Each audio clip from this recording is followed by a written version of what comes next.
shorty, what your name is? Do you have a man who you came with? Welcome back, y'all. Street Academy Podcast, where we keep one foot in the academy and one foot in the streets. And we back, and we back, and we back. Man, here we are. So as you can see, this episode is gonna be a little bit different. As you may have seen in the pictures or the shorts, anything like that. Yes, this episode is kind of like a two-parter. The first part is going to be just me talking about a story, and kind of lead us into the second part of the episode, where we are actually going to have a conversation with someone who's very important to me, Miss Rose, who is my therapist, right?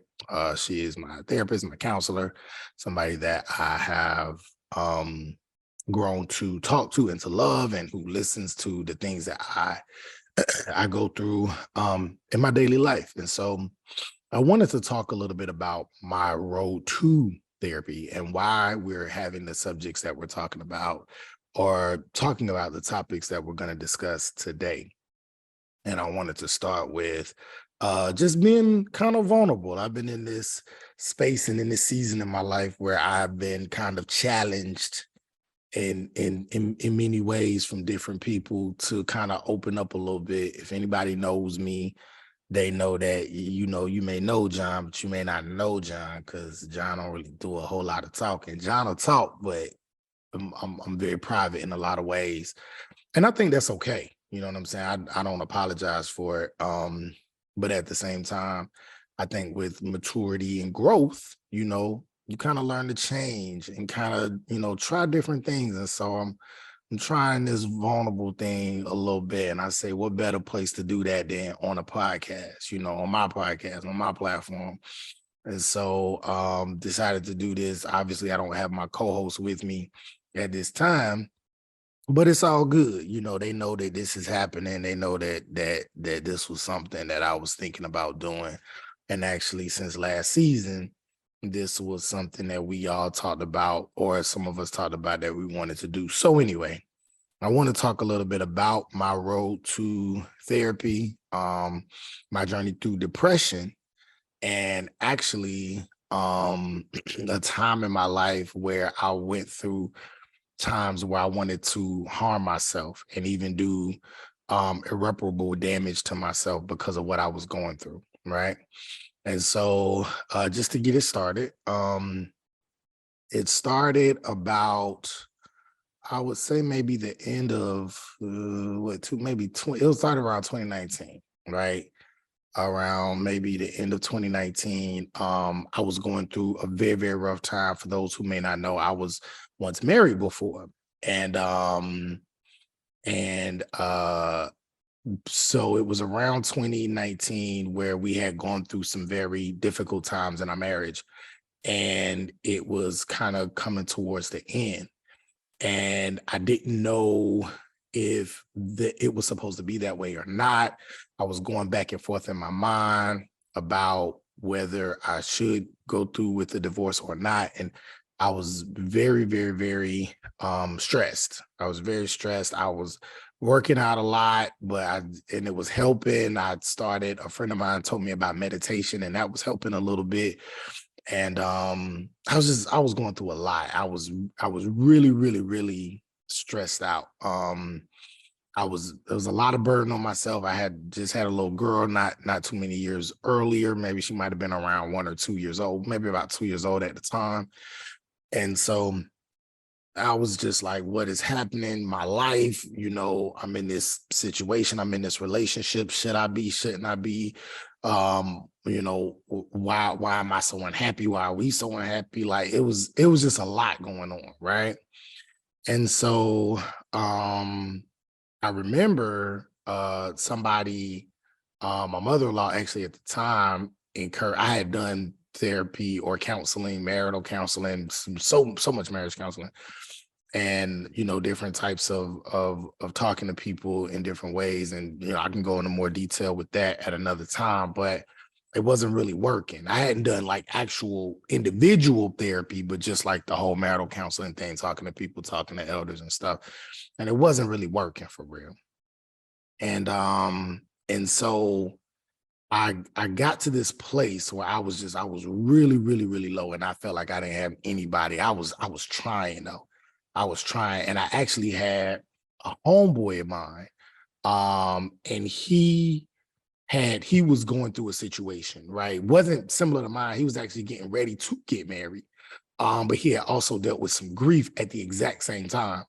And he was like, he didn't know how to handle it. He didn't know how to like, figure out what was going on or figure out his emotions because he's getting ready to marry the love of his life. But then he had just dealt with this horrible grief, in his life. And so I remember me, him, and a couple of my homeboys was sitting around talking, and he was like, "Hey, bro, I started going to therapy." And I was like, "Really?"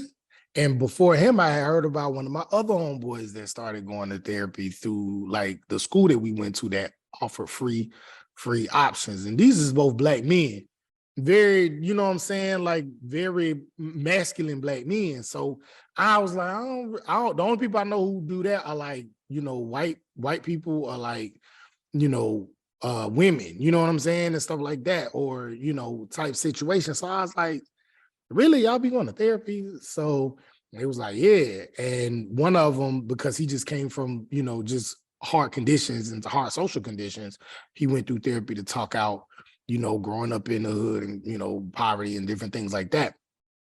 My other homeboy was dealing with the situation with his fiance and grief and all this other kind of stuff. And he was like, bro, it really helped me out a lot. You know what I'm saying? I ain't gonna even lie to you. Like, it just helped me talk out my feelings. You know what I'm saying? And I was like, okay. But I let it go because I'm like, I don't really know nothing about therapy. I don't even know if I can afford it. I ain't got time. I got, a family to take care of. I got to make sure everything cool. I don't really feel like doing that. But it wasn't getting better. I was waking up with just a pain in my chest, like just pressure on me every single day. And I was in pain inside my body every single day. And this was for like almost a year.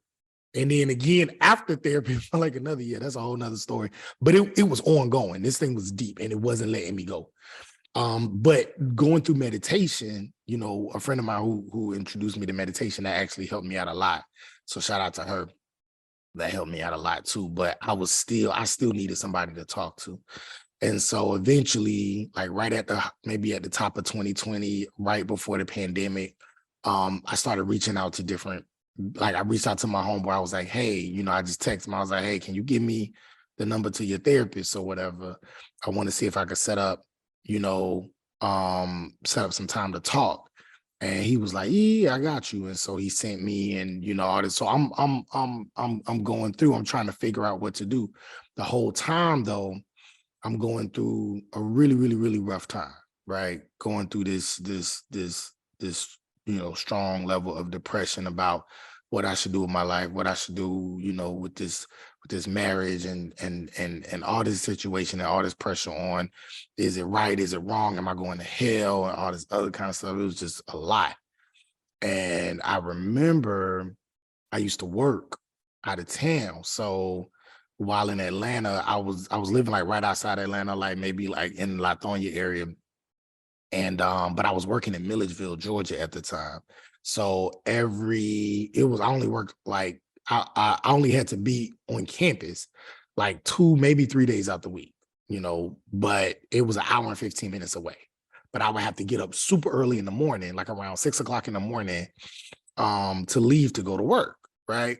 And so I told you I would wake up with like pressure on my chest all the time. I always felt it all the time. And so I would listen to podcasts. I would try to listen to music to like ease myself, but it wasn't helping. And so I would just drive and it would be dark 30 in the morning, right? I'd get in my car and I would drive to work. And if you know anything about Georgia, you know anything about like Atlanta and you going like east, like going towards Athens and then towards Milledgeville, after you get off of 20 and you get off the 2-lane road or whatever, is dark. It ain't nothing there. It's a country road for like another hour, right? Another 45 minutes to an hour. It's just country road. And every time I would get off there, I might lose signal. I couldn't listen to music or podcasts or whatever. So it'll just get silent. And that's not a good place to be when you're depressed. Dark and silence is not a good place. And so I remember I would get off that exit and I would drive and drive and drive, and it would just be like fields. And it would just be this dark road. And I would drive that thing maybe like every Monday and Wednesday, and sometimes Friday if I had to be out there. And I would drive. It was like an hour, 15 minutes, hour and a half to get there. And I would just drive and drive and drive. And when I'm driving, I'd be in my thoughts. If you know anything about me, I'm an overthinker. So I'll be in my thoughts. And I would just be going over my life over and over and over again, and going over how I'm feeling right now over, and decisions I'm making and decisions I have to make and decisions I did make, and right and wrong over and over and over and over and over again. And it would just, I would just get down. What would end up happening sometimes is I would even see like signs or things I would think is signs, right? A banner on somebody's car or something, and I'd be like, God, is that you talking to me? Am I supposed to do this? Am I supposed to do that? And I was driving myself crazy. Like, what am I supposed to do? And that was the thing that was bringing me to this depression, like doing what you're supposed to do in life. You know what I'm saying? Like make sure you make the right decision, because if you don't, you can mess it up and you can go to hell and you da. So you do what you're supposed to do, what God tells you to do, and what society tells you to do, and what your religion tells you to do, and what this tells you to do, and that, and you can't make a mistake, and you do what you're supposed to do. And so that's what was stressing me out, and that's what was bringing me into this depression. And it would happen day after day after day when I would take this drive day after day. And it got to a point where I would start to drive and I would get so down and so depressed that as I would be driving, I would see these big, like 18-wheelers passing, because that's the only people on the road right now, me and the 18-wheelers. Ain't nobody else up this early in the morning. So I'd be driving, big 18-wheelers would go by, right? And I would get so lost in my thoughts. And being lost in my thoughts and being so low that sometimes when I would drive, I would watch those 18-wheelers go by. And I'll watch them go by. And I'll watch them go by. Day after day. Until one day, I watched them go by and it hit me. And I was so hurt and I was in so much pain that I said, you know, John, all you got to do is just turn this way. And it's over. That's all you got to do. And I would drive and I would see him and I would and then I would straighten up. And I just take a deep breath. And I would see him and I would just take a deep breath and I would just drive. And it got to the point, though, where I became so infatuated with the idea that, and the pain I was feeling, I would become so infatuated with it that I actually thought about it deeply. And I considered it. Not because I didn't want to live, because I like life, at least I thought I did. But I was just tired of hurting. I was tired of being so confused and in so much pain. I was tired of that. And the thoughts started to run through my head so bad and so drastically and so many times and so consistently that I started to get scared to go to work. Because when it first started, I was like, I ain't gonna do that. Nah. I used to have those thoughts maybe when I was a teenager, but I haven't had those thoughts in a long time. And I thought suicide ideations and stuff like that, I thought that was a young thing.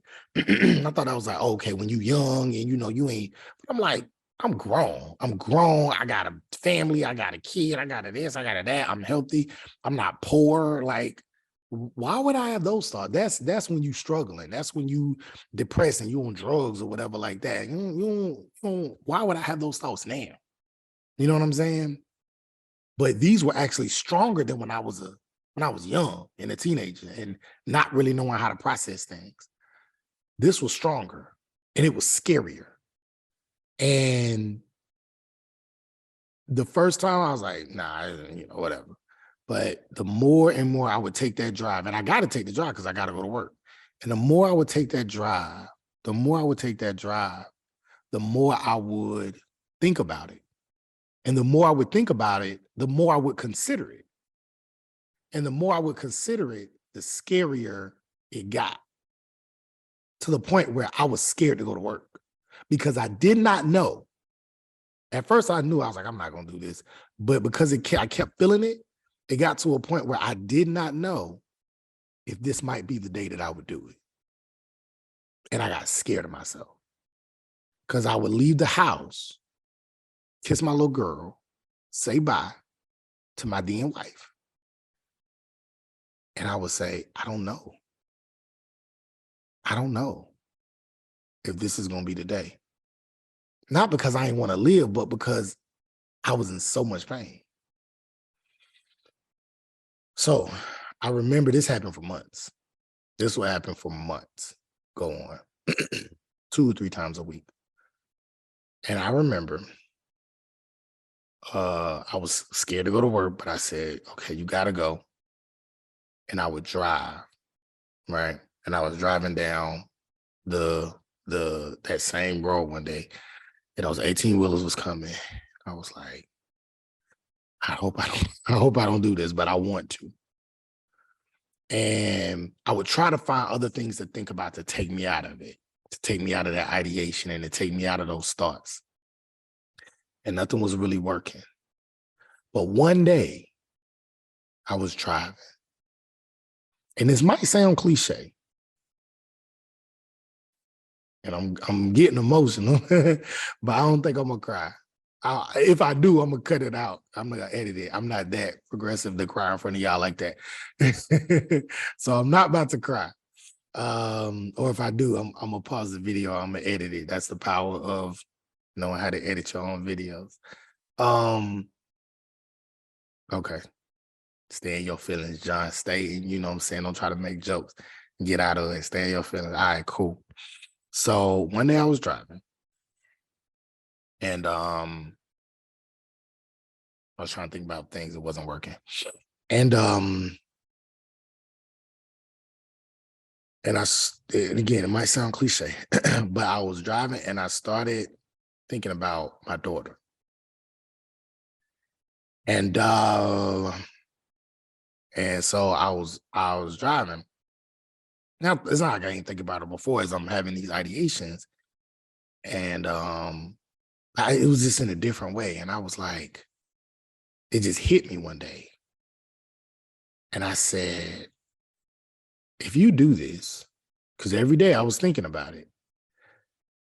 And I said, if you do this, this is going to be her story. Right? You love that little girl more than anything. You love her more than anything. You love her more than yourself. You love her more than your damn wife. You love her more than anything, if I'm just honest. You love this little girl. And do you want this to be her story? Right? Do you want her to know that this is how her dad went out? You have so many things you want to show her, so many things you want to teach her. You have the idea of the kind of life that you would like for her to live. Now it's up to her to decide what she wants to do with her life. But there's so much love you want to give her that you can't give her if you are out of here. And so I thought about that. And I thought about her, and I thought about her story. And I said, do you want this to be her story? Do you want her to know that this is how her dad went out? Right? Because different people take their lives in different ways. Sometimes you do it with a gun, pills, whatever. And I thought about all those ways. I do own a gun, but I was like, that's so violent. Like, I don't want to do that. They don't look good. Somebody see you in this. I don't really like pills for real. and cut, and I don't like constant pain like that. I don't even know where to cut. I wasn't a bio major, so I don't even know what to do. I probably just end up with a bunch of cuts and still being alive. So I was like, it just don't seem, but the accident part would look like an accident, right? So to look like I didn't try, like it just happened. But I was like, but if I do it wrong and they label it a suicide, that's going to be your daughter's story, not your story. I didn't care about myself at this point. I was thinking about my daughter's story. And I was like, I don't want that to be her story. I don't want that to be her story. I didn't care about myself at the time. But I was like, she does not deserve that. She doesn't deserve that. Nah. She's dope. She's a beautiful sister. And it's my job to give her the best life possible. In order for me to do that, I got to be here. And whether me and her mom are in the same house or whether we're not, or however the situation is, or in the same city or we're not, you got to give her the best life that you possibly can. And this ain't it. This ain't it. So this can't be her story. And then I thought about it and I said, you know what? At some point, I'm going to be out of here. Hopefully I leave this world before she does. I pray that to God all the time. Don't let my baby leave before me. That means she need to bury me. Right? So hopefully I leave this world before her. That's the plan. And she's going to have to bury me one day. And that's okay because she's supposed to. She got to bury me one day. But if she's going to tell the story of how her dad passed away, it's going to be something that her dad couldn't control. Some car accident that I got into, maybe I got robbed, killed, or a plane, whatever. I got sick, with a disease that I couldn't help. It just can't, and I died, and that's it. Because we all gonna leave out of here one day. That's something we can't control. We don't control when we come in here, and we don't control when we leave. It just happens. All right. But at the very least, I want my daughter to say, well, my dad passed away from this or that, but not, I don't want her to say, I took her dad away from me. I was like, my baby don't deserve that. And I don't want that to be her story. I can't. I don't care how much pain I'm in. I don't care how bad I'm hurting. That cannot be my child's story. That can't be my daughter's story. So her daddy might get out of here one day, but it's gonna be because God just said it was my time. And I said I'm not gonna do that to her. I'm not gonna do that to her. She deserves her father, and she's gonna have her father for as long as God says that her father can be on this earth. And it may not be in the way that it should be, or in the way that I originally desired for it to be, but I ain't going nowhere, no matter what, until God says it's time for me to go.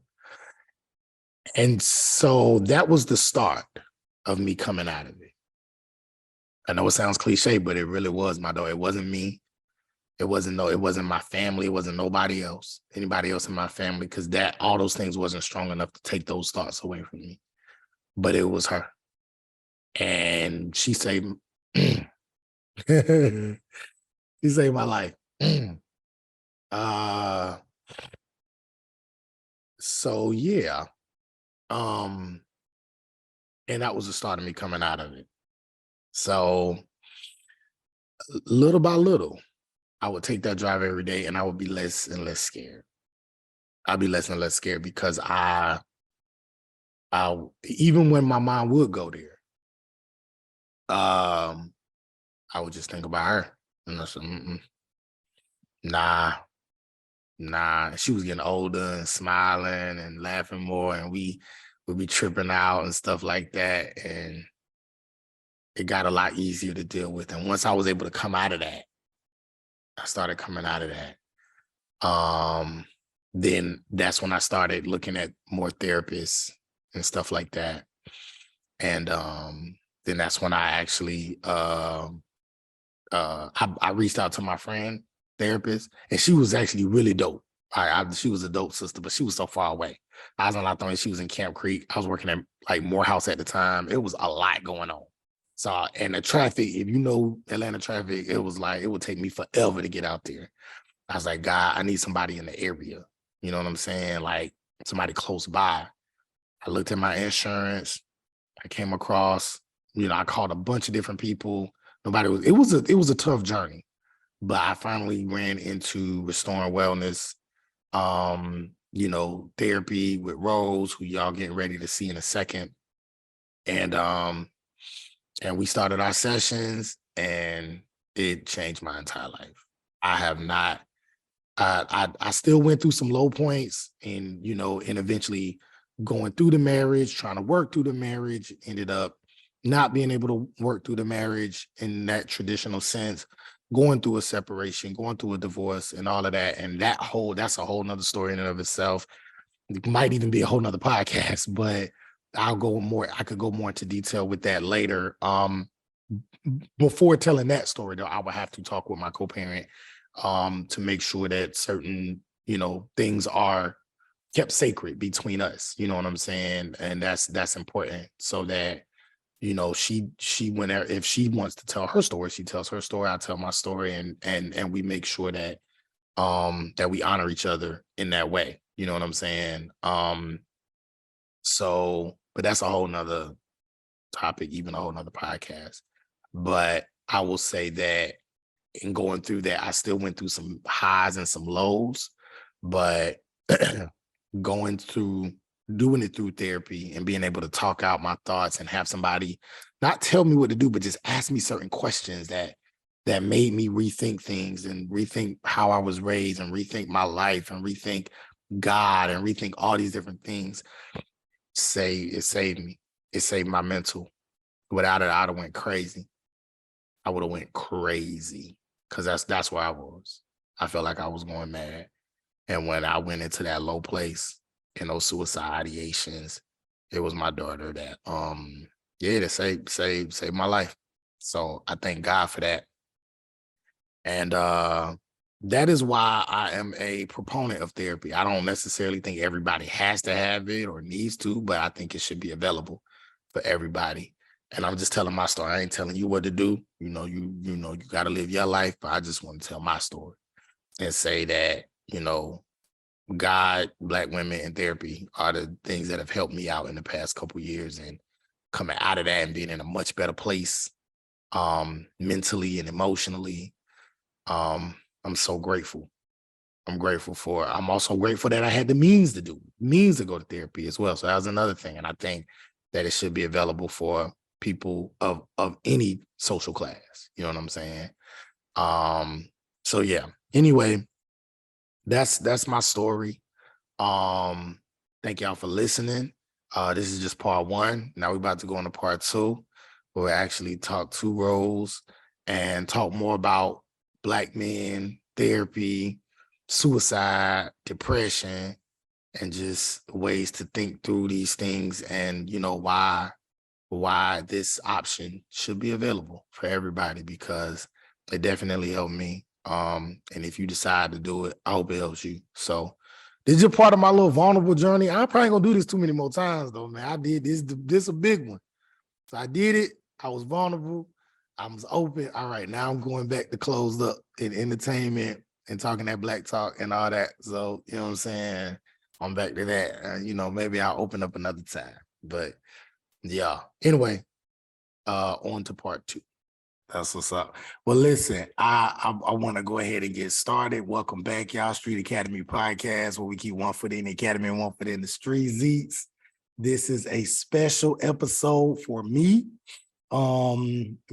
So as you have already seen on the first part of the episode, I talk a little bit about just my own personal journeys, just things that I have been dealing with for the past couple years.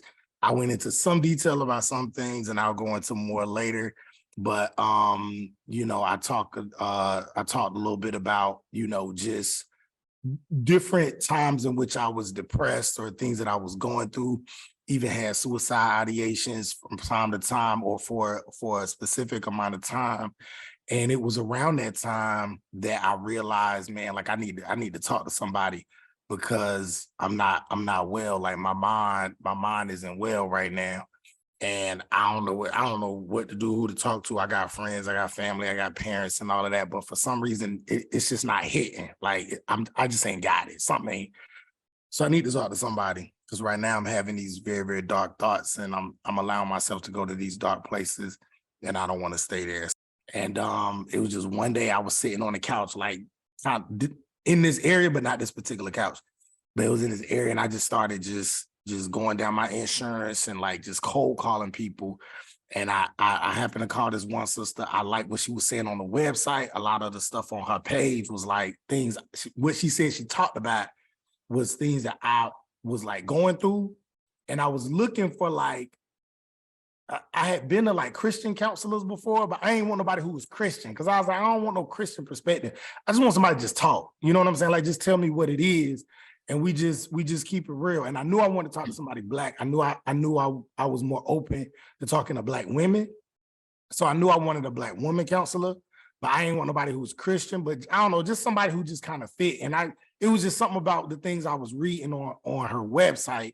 I was like, all right, let me just call this person. I called, didn't pick up. I left a message, called me back immediately and was like, listen, you can come in like 2 days. And I was like, okay, good. I need to talk to somebody quick.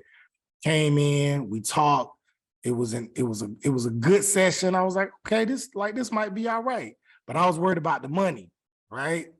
I was worried about the money. And so she was like, don't even worry about the money. We'll deal with that later.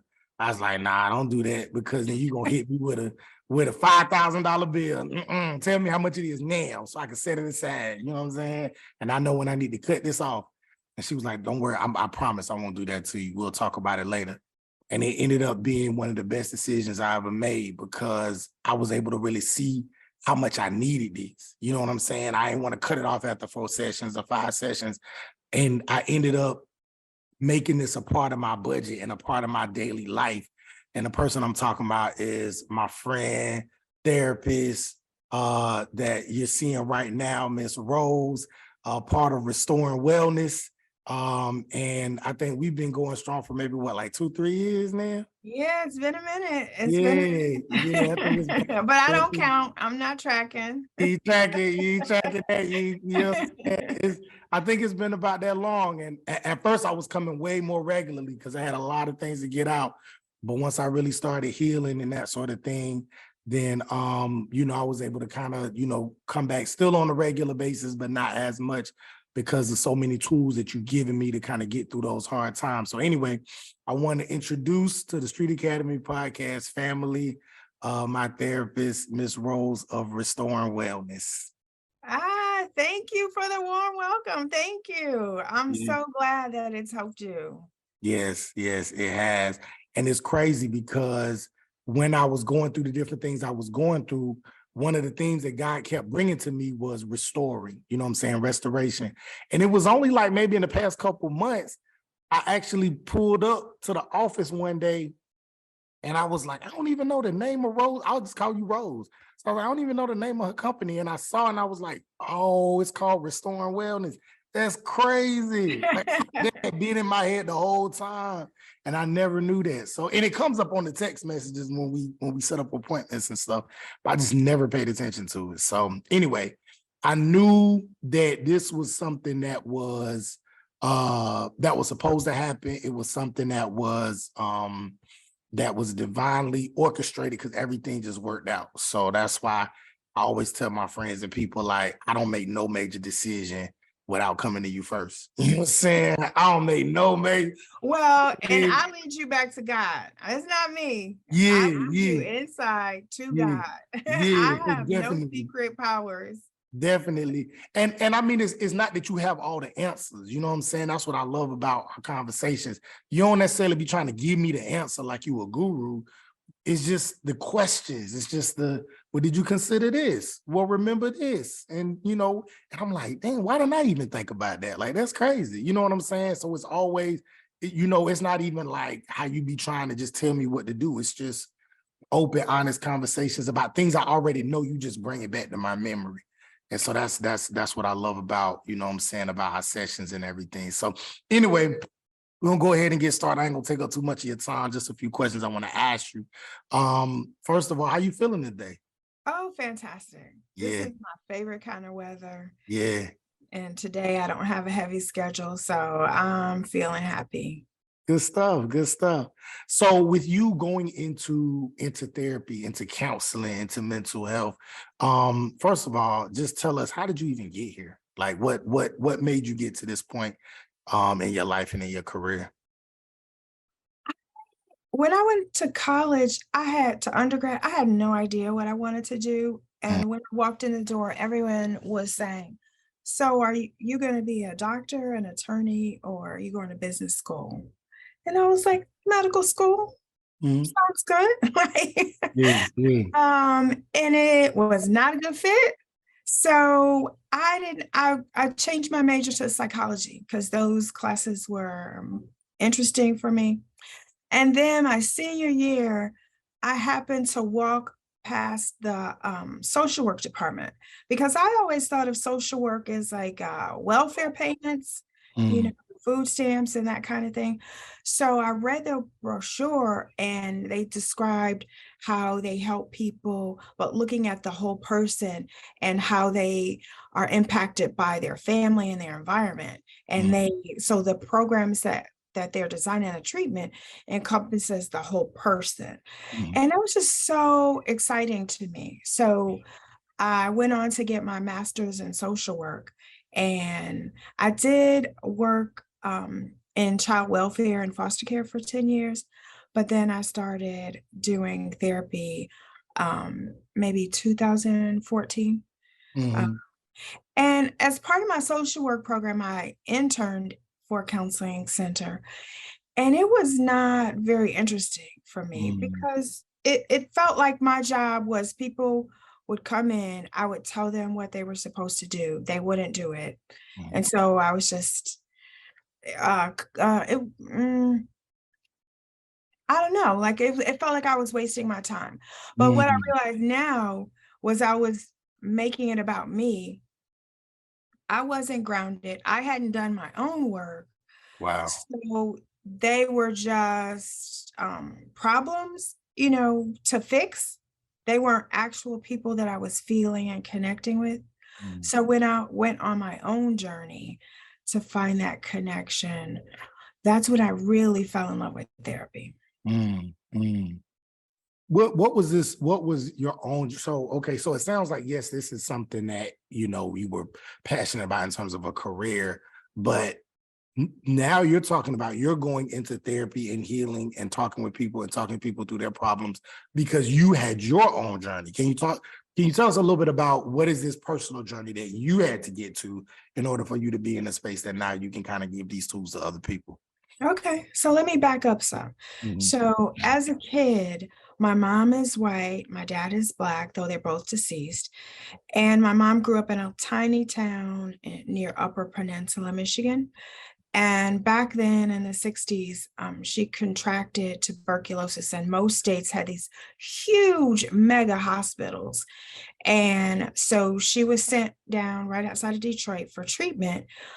And that's where she met my dad, who was quite the character, bigger than life, and not a good guy, kind of abusive, alcoholic. And her family was not with that interracial dating thing, so they disowned her. So now she's in the metro area trying to find her way with no support system. And so she was going from place to place. And because of that, a lot of bad people I was exposed to, and all kinds of terrible things happened: physical abuse, sexual abuse, starvation, all kinds of neglect and abandonment. I mean, eventually I ended up in foster care. Thank God it was an amazing foster family that I went to live with. And they loved on me and they exposed me to so many things like education and community involvement. And they gave me my strongest Christian foundation. And so I went on to go to college and I thought, oh, my trauma that happened a long time ago, it doesn't really impact me. And I went off to college, started my family after college. I went through a divorce and I relocated to Georgia. And like I said, I worked in foster care for 10 years because I was just trying to find my footing here. But it wasn't the best fit. So I started doing therapy and I would use talk therapy. Being in foster care, I had been in talk therapy off and on throughout my life. And it feels like it helps because you're getting it off your chest, but I was still on the same roller coaster all the time. And when I started offering therapy, I would feel like I was helping people. I would give them all these skills, count to 10 when you're angry and, um, do self-care and, love yourself. But something would happen. I would close them out. They would seem like they had it all together and they might have a breakup, lose a job, something, and all their symptoms of depression, anxiety, eating it would all come back. And I thought, okay, I must be dealing with just surface issues. Let me go learn how to do trauma therapy. So the first therapy I was trained in was EMDR, eye movement desensitization and reprocessing. And it has to do with the eyes going back and forth during REM sleep and taking things from the subconscious, taking things that our senses have observed that day and connecting it and filing it away. And sometimes, particularly when it's traumatic, it doesn't get filed away. Your system is overwhelmed, and so it stays right there under the surface. So as I was going through this EMDR training, we practice on each other as therapists, so hopefully we don't mess up our clients. And during one of the exercises, all my crazy from my childhood came falling out of my closet. And it was like, I have this therapist brain and it's like, this is so cool. Like one of my memories that came out, which seems unreal, was as a 2-year-old being hit by a car. Like the car rolled, it was my brother's grandmother and it rolled over and the tire went along this side of my body and along my face. And so I was having all these memories and this pain and fear, like a phobia that came from being out in the world and not being safe. This is what happens when you venture out. So I had a really skilled trainer and he kind of helped me recognize what I was experiencing. And I immediately, when I got back, I found a therapist who did EMDR and IFS, and we did some amazing work. So once I started incorporating that in my treatment and with the families that I work with, the changes have been amazing. And now I consider myself like a doula, like a labor and delivery coach, because I get to see people walk in hurting, broken, shell of themselves, so unhappy. And I get to see them after a year. And I remind them, remember when you sat down that first day and you told me these things you wanted? Look at This that. is the life Yeah. It's pretty amazing. It's pretty remarkable that we can let go of the trauma that was done to us and we get restored to who we were born as. Very loving, trusting, courageous, beautiful spirits. And so I love what I do, and it is my mission to share it with the world so that from the time we get here, we kind of have an understanding that people have issues and people are going to dump on us, but that doesn't change who we are. We still get to be happy, healthy, balanced folks. Yeah. Wow. It's so crazy. I was watching a podcast and they were saying how this other guy was kept on stage. Actually, he was talking about how every time he goes I to love Kev therapy, on stage. I know, right? He said every time we go to therapy, the therapist always be tying stuff back into what happened when I was 5. And I'm like, bro, I was 5. I'm a grown man. Like, why you keep asking me about when I was 5 and 10? Like, that was so long ago, but we don't realize how much things that happened at that age, just because we young, those are those impressionable years. And we like, yo, like even in some of our conversations, I'm like, my high school sweetheart, when I was 12, what they got to do with me now? And the more you talk, the more you like, oh, what my mama said, oh, what my daddy said, oh, what I did here, that's still affecting me. I'm getting ready to push to 40. That's Yeah, crazy. yeah. I have people, up in their 80s, and Mm, they're still haunted by things happened when they were 5 and 10 and yeah. 12. Yeah, it's a huge impact. It's interesting. You were talking, so you talked about how, your foster family connected you to God and kind of a Christian foundation. But one of the things I did not want when I was looking for a therapist, I was like, I don't want no Christian therapist because I always felt like a Christian therapist is going to come from the biblical foundation, right? And what I was going through a marriage that wasn't working, and in the separation and considering divorce and all that other kind of stuff. But I was like, but I know if I go to a Christian therapist, they're going to say, no, don't do that. Let's figure out a way to work on the marriage so that you don't go through divorce, because we don't believe in that. And I was like, I don't want that though. I want somebody who's going to be unbiased. I want somebody who's going to listen and say, okay, based on my assessment, I don't think you should get a divorce. Or based on my assessment, I do think you should. But I don't want it to be you trying to push me into this direction based on a faith or based on beliefs. I want it to just be based on what it is we're talking about. You know what I'm saying? And so that was one of the things I loved about coming to you, because when I came to you, you didn't push the Christian or the religion. I didn't even know that was your background until further into the conversations, because I started bringing up God. I started bringing up how important God is in my life and, my own spiritual journey. And now most of our conversations, a lot of it be going in that direction naturally, but you didn't market it that way. And then what I loved was, even when I came about decisions I had to make, I was like, all right, what should I do? Because I'm telling you all this stuff now. You tell me what's the answer. And you was always like, I ain't about to do that. Like, you have to come up with the answer for yourself, but I'm gonna walk you through it and we're gonna get there. But it was like, and I'm like, no, I don't want that.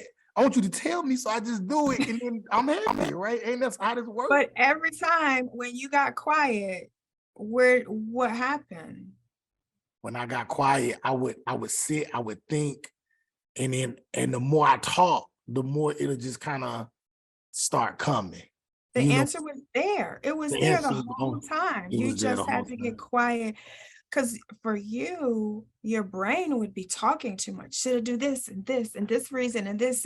And when you would feel yourself pulled, I'm always reminding you that that pulling is always your overthinking. But when you get quiet and listen to your soul, listen to your spirit, listen to whatever higher power you believe in, the answer is always right there.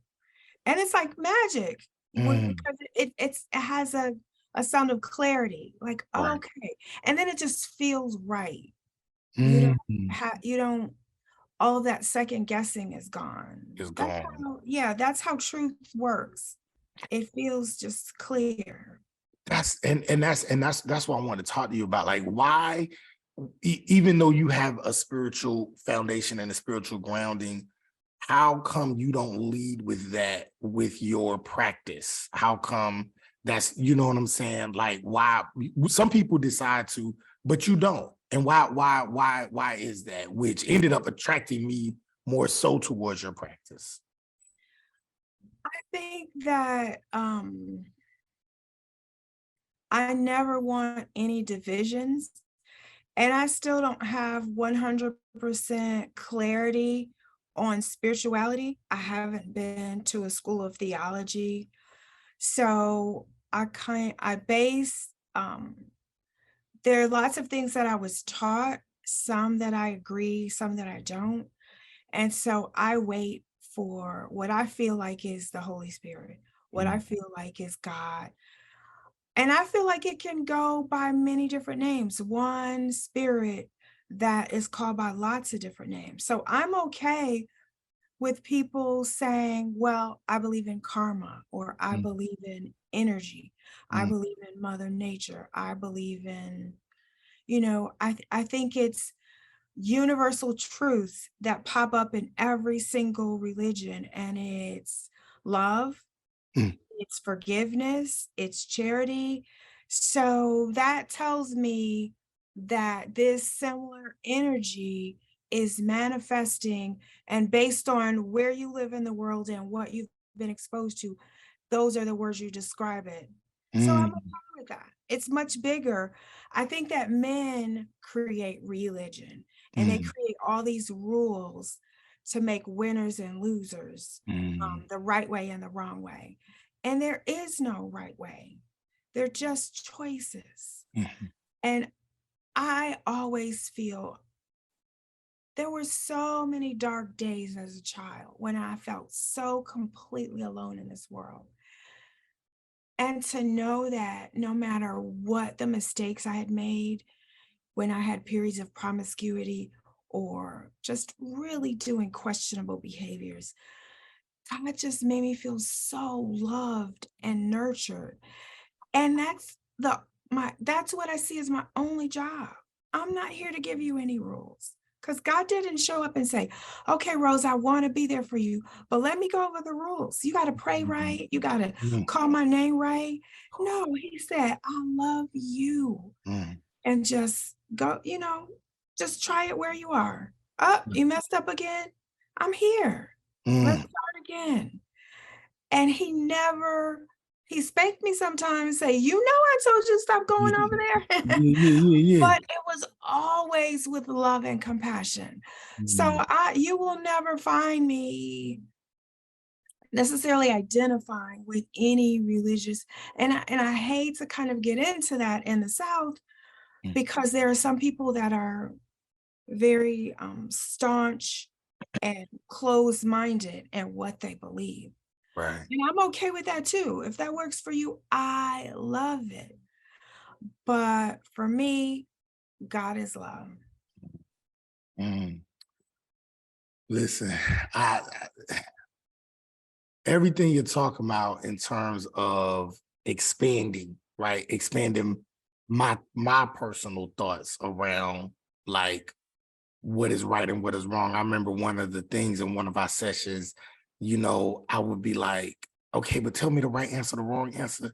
And that same thing you said, you told me that about a year and some change ago, you was like, in this situation, there is no right or wrong. You can stay here, and that's the right way, or you cannot stay, and that's the right way. Because guess what? In some situations, God is going to work everything the way it's going to work out anyway. No one way is right or wrong. You understand what I'm saying? No one way is right or wrong. It's all going to work out for the good anyway. And I just remember that just liberated. Like I remember leaving that session and feeling so free, even though that was totally against what I had been taught for the past 37 years.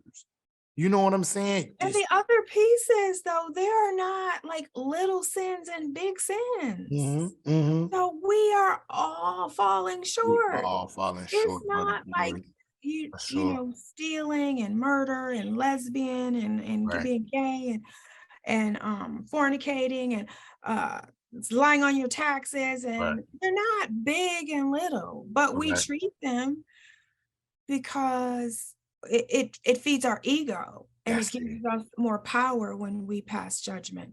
And I don't got time for that. I don't got too many people out here hurting. That's Yeah. between, I promise you, if you dig in and move towards love, God will remove those things Mm, that stand in your way. We don't mm, need any rules for that. mhm, Just mm, love every time. I promise you, every mm, time. mm, And the biggest thing, one of the first things I start with people, because one of the slogans I used to hear that made my skin crawl was, you have to love yourself before you can, mhm. be happy, before you can really be loved. Or Right. and I never knew what that meant. Like, Mhm. I get dressed, I look cute. I mean, I think that means I love myself. Right. Um, but no, now I know what that means. Mhm. The way that I talk to myself, like, oh, that was stupid. I can't believe you did that. You're never gonna be anything. Like, that's so hurtful. And Mm. I thought I was giving myself tough love. I thought I was pushing myself to be productive and to reach your goals, but I was tearing myself down. Wow. So usually what I do is I ask people to visualize someone who's young, a Mhm. nephew, a child, a daughter, a pet, a grandparent. Would you say those things to them? Mhm. You didn't get anything done. I know you were tired, but you're just a loser.